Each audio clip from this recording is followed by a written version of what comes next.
ഗബ്രിയേലിന്റെ ദർശന സാവല്യമായി സർവലോകർക്കും നന്മയേകും കാരുണ്യമായി ബേത്ലഹേമിന്റെ മാറിൽ ഒരാരോമൽ ഉണ്ണി പിറന്നല്ലോ.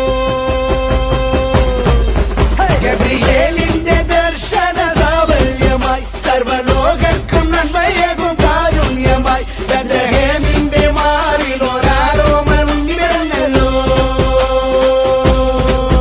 പിന്നിൽ താരകൾ പുൽകിരി തൂകി മണ്ണിൽ കോരിയ നാളങ്ങൾ പാടി അവൻ പള്ളിക്കറ്റയണിഞ്ഞിട്ട് കണ്ണും തിമ്മി തുറന്നിട്ട് കുഞ്ഞിക്കാലിട്ടടിക്കുകയാ.